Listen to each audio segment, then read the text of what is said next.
바울과 바나바가 지금 복음 전도 여행을 떠납니다. 복음을 전하기 위하여 여행을 가는 겁니다. 여행을 가는 목적이 복음 전하기 위한 목적이지요. 사람들이 때가 되면 휴식을 하기 위해 여행을 가기도 하고 사업을 위하여 멀리 떠나기도 하고 또 어떤 목적을 각각 다른 목적에 따라 여행을 떠나는데 바울과 바나바는 오직 예수 그리스도의 생명의 복음을 전하기 위하여 안디옥 교회의 파송을 받아 오늘 13절에 보면 배를 타고 밤빌리아에 있는 버가에 이르렀다 이렇게 말을 합니다. 여러분, 버가는 낮은 바닷가에 위치해 있습니다. 해변가 마을입니다. 하지만 비시디아 안디옥은 해발 1000m에 있는 곳입니다. 그렇기 때문에 여러분, 이들이 버가에 이르니 바보에서 배 타고 밤빌라에 있는 버가에 이르렀다고 하지 않습니까? 그래서 이 14절에 보면 또 버가에서 더 나아가 비시디아 안디옥에 이르렀다. 여러분, 이건 뭘 이야기해 줍니까? 버가라는 그런 해변가 마을에서 높은 고지에 있는 비시디아 안디옥까지 그들이 복음을 전하기 위해서 갔는데 낮은 해변가에서 높은 1000m 되는 그 고지까지 갔다는 것은 그들의 행로가 얼마나 고단하고 힘든 여정이었나 깨닫게 되죠. 요즘은 차를 타고 가는 거 아무 문제 아닙니다. 강원도를 한 번씩 가면 옛날에는 뭐 한계령 넘어갈 때도 다 이렇게 산을 하나 넘어야 되잖아요. 코불코불한 길을 넘고 요즘에는 다 터널을 뚫었지만 그렇지만 차를 타고 가는 거니까 큰 어려움이 없지 않습니까? 그런데 여러분, 바울과 바나바가 그 버가라는 낮은 해변가에서 비시디아 안디옥에 있는 그 높은 고지까지 가려고 했다면 산맥을 하나 넘어야 되잖아요. 이게 뭐 차를 타고 뭐 타는 게 아니라 오직 걸어서 가는 겁니다. 얼마나 여러분 그게 힘든 길입니까? 우리가 잘 부르는 찬양이도 아골골짝 빈들에도 복음 들고 가오리다. 복음 들고 가오리다. 아골골짝 빈들에도 복음 들고 가오리다. 괴로우나 즐거우나 주와 함께 그렇게 복음 들고 가오리다. 여러분, 참 우리 믿음의 선배들이 이런 어떤 복음 전도 여행을 떠나는 때가 참 많았습니다.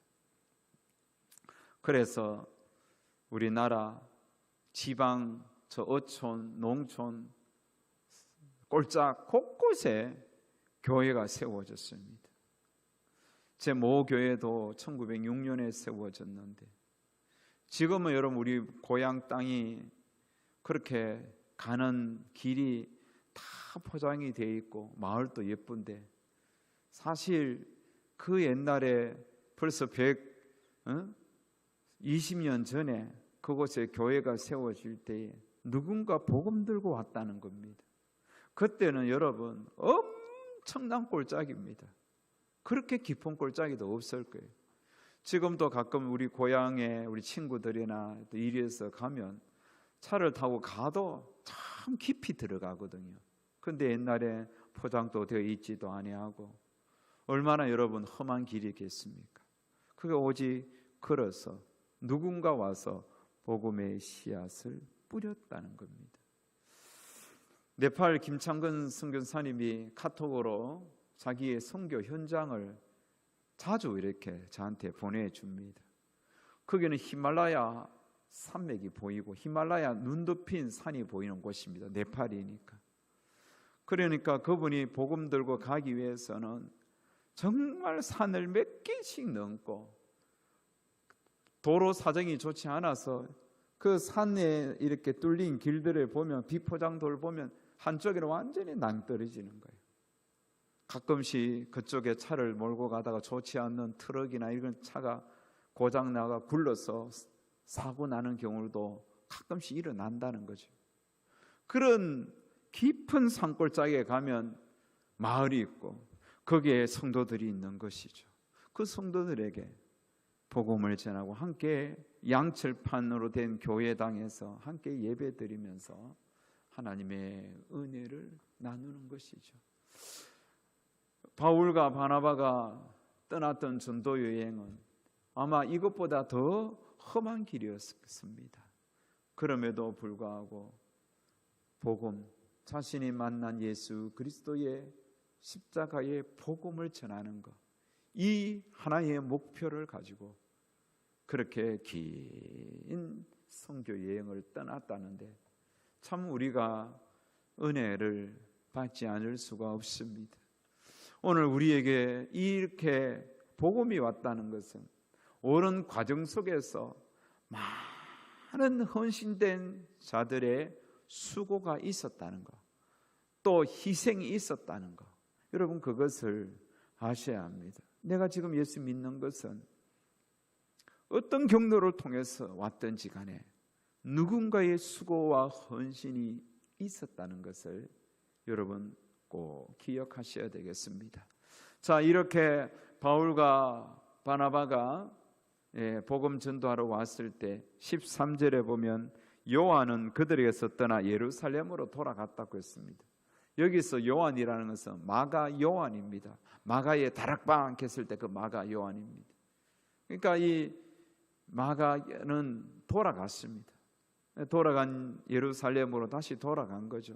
어쩌면 함께 복음 전도 여행을 하다가 힘이 들어서 돌아갔습니다. 그래서 나중에 바울이 마가를 못마땅하게 생각하기도 했습니다. 하지만 마가는 다시 깨닫고 다시 크게 뉘우치고 바울의 복음 전도 여행에 동참하게 되죠. 나중에 어찌되었든 마가라는 청년은 돌아가고 이제 바나바와 바울이 함께 전도 여행을 떠났습니다. 여러분 사도행전에 보면 사람의 이름의 순서가 지금까지는 바나바와 바울입니다. 주도권이 누구에게 있는가 하면 착한 바나바, 나이가 많고 정말 남을 잘 세워주는 그 바나바가 앞서서 바울을 끌고 갔는데 이제 오늘 본문 43절에 보면 이름이 순서가 바뀝니다. 43절 보십시오. 해당의 모임이 끝난 후에 유대인과 유대교에 입교한 경건한 사람들이 많이 바울과 바나바를 따랐다 이렇게 말을 하죠.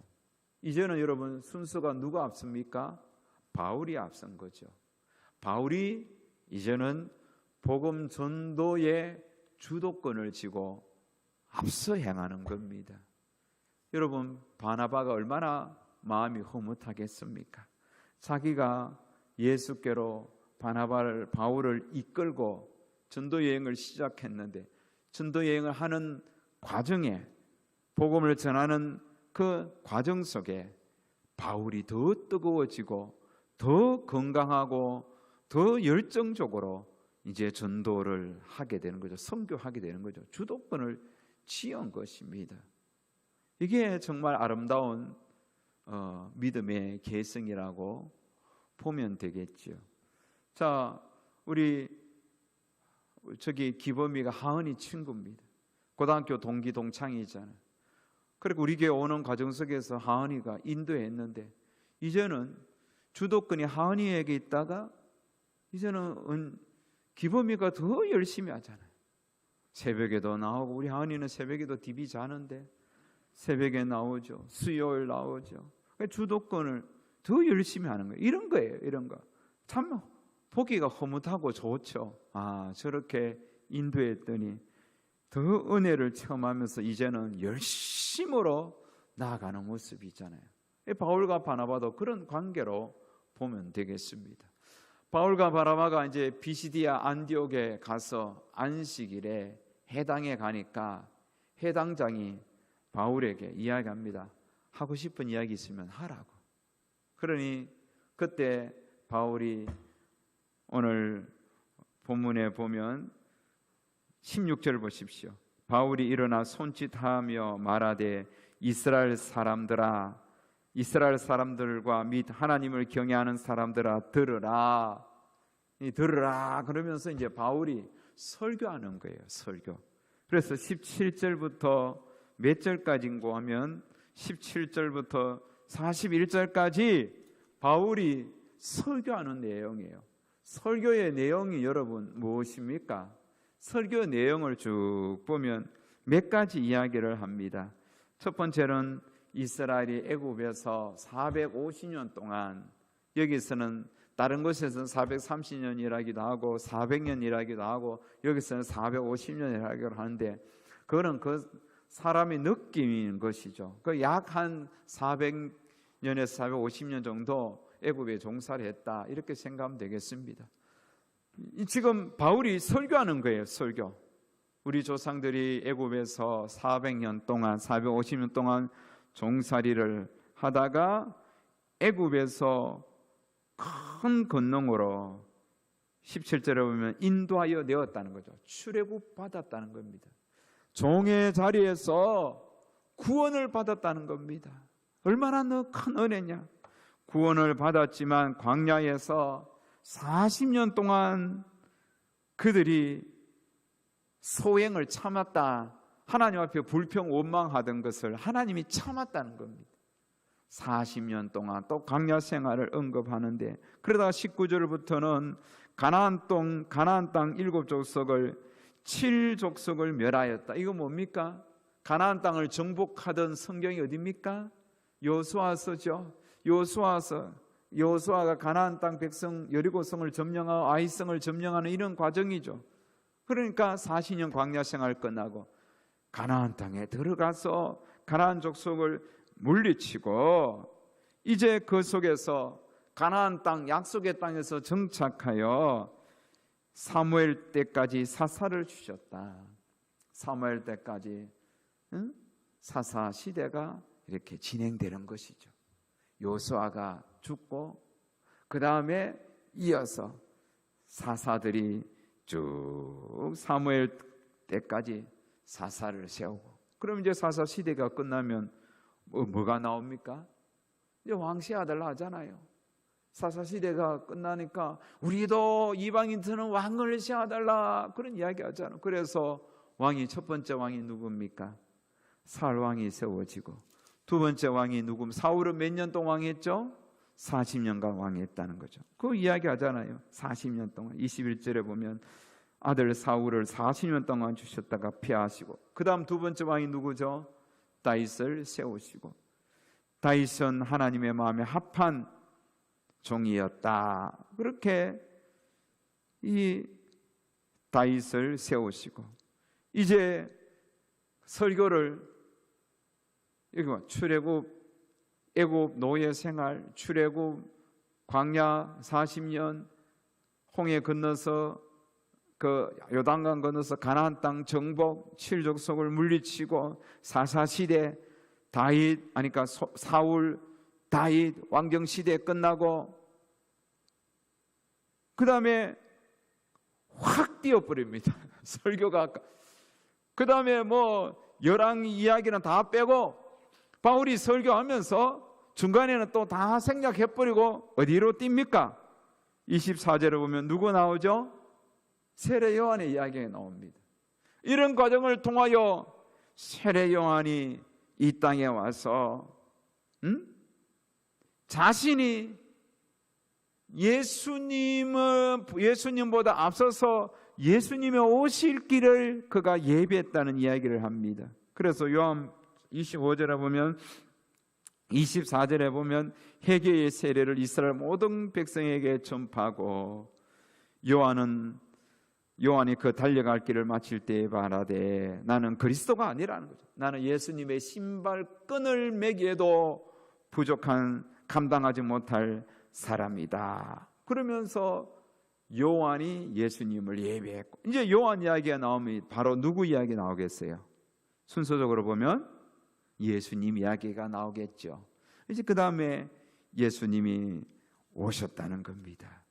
예수님이 오셨는데 죄가 없는데 죄인시 취급받고 나무에 십자가에 못 박고 고난받고 십자가에 못 박혀 죽으셨다가 어떻게 했다고요? 부활하셨다는 거죠. 부활하셔서 우리 조상들에게 주신 약속을 너희에게 전파하노다. 그러니까 예수님이 부활하셔서 백성에게 나타났는데 결국 이제 바울이 여기서 자신의 이야기를 딱 꺼내는 거죠. 나는 32절 보십시오. 우리도 조상들에게 주신 약속을 너희에게 전파하노니. 바울이 죽음에서 부활하신 예수님을 내가 만났다는 거예요. 그리고 내가 만난 예수를 너희에게 전파한다. 그러면서 그 예수 그리스도를 통하여 39절에 보면 의롭다 하심을 얻게 될 것이다. 이 이야기를 하는 거죠. 그러면서 여러분, 바울이 마지막 권면이 43절입니다. 중간에 보면 바울과 바나바를 따르니 두 사도가 더불어 말하고 항상 하나님의 은혜 가운데 있으라 권하니라. 이게 여러분 핵심입니다. 바울이, 자 저를 보세요. 바울이 버가라는 그 낮은 바다 해변 땅에서 비시디아 안디옥까지 그렇게 거친 길을 지나 그곳에 해당해서 복음을 설교를 하는데 그 설교가 출애굽부터 시작해서 애굽 노예부터 시작해서 출애굽과 가나안 정복과 또 이후에 왕정시대 사사시대 왕정시대를 거쳐서 세례 요한과 예수님의 죽으심과 부활 그리고 그 예수님을 만난 자신 여기까지 쭉 연결하면서 자신이 이야기했던 모든 것을 통틀어서 결론적으로 말하면 뭐냐면 그게 바로 하나님의 은혜였다 이겁니다. 하나님의 은혜다. 응? 하나님의 은혜였다. 이거예요. 이렇게 내가 예수님을 알게 된 것이 이런 역사의 과정들을 쭉 거치면서 내게도 주의 은혜가 임했다는 거죠. 그래서 내가 받은 이 은혜를 너희에게 전하노니 너희도 은혜 안에 머무러라 이 이야기를 하는 거예요. 은혜 안에 머물러 있어라. 항상 은혜 안에 머물러 있어라. 마찬가지입니다. 오늘 저와 여러분이 예수 믿은 과정은 다 다릅니다. 우리 백집사님이 예수님을 믿게 된 과정이 다르고 우리 임근사님, 홍근사님이나 우리 이근사님, 문근사님 다 예수 믿게 된 과정은 다 다릅니다. 저도 마찬가지고. 하지만 오늘의 내가 있기까지 내 인생의 과정은 하나님의 은혜입니다. 할렐루야. 하나님의 은혜. 그리고 오늘 지금 하나님의 은혜 안에 우리가 머물고 있습니다. 얼마나 감사합니까? 이 수요 예배 여러분이 기억하고 이 자리에 오신 것 이게 다 여러분의 하나님의 은혜 안에 머물고 있다는 겁니다. 제가 어제 우리 교회의 공사를 좀 하려고 또 하는 어떤 장로님을 또 오라 해서 이렇게 만나서 대화 나누는 중에 그 자기 교회 이야기도 하더라고요. 자기 교회도 많은 사람들이 나오지 않고 있다면서 그러면서 하는 말이 진짜 지금 이 코로나를 통하여 참 믿는 자와 또 믿음이 약한 자를 이렇게 구분시키는 것 같다고 그런 이야기를 그분이 하더라고요. 알곡과 가라지가 구분되는 느낌을 받는다고 그런 이야기를 하더라고요. 어찌 되었든 여러분, 우리가 이 어려운 때에도 여전히 하나님의 은혜 안에 우리가 거하고 있잖아요. 하나님의 은혜 안에서 예배드리고 하나님의 은혜 안에 헌신하고 봉사하고 하나님의 은혜 안에 섬기고 있다는 게, 이게 여러분 보통 일이 아닙니다. 사람들 보면 우리 청년들하고 우리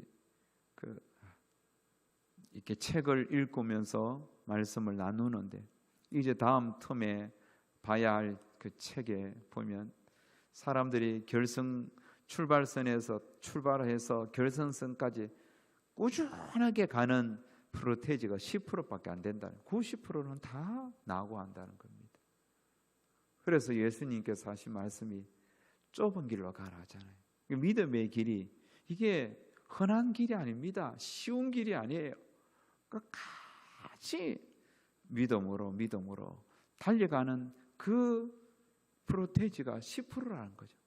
다 처음에는 뭐 이렇게 저렇게 믿음으로 출발했지만 물질의 어려움 만나고 또 가정의 어떤 어려움 만나고 뭐 사업의 어떤 뭐 어려움 만나고 이런 또 질병에 또 이런 바이러스에 뭐 이런저런 일들 때문에 중도에서 처지고 끝까지 달려간, 끝까지 하나님의 은혜 안에 머물면서 달려가는 프로테이지가 10%라고 하니까 얼마나 충격적인 이야기입니까?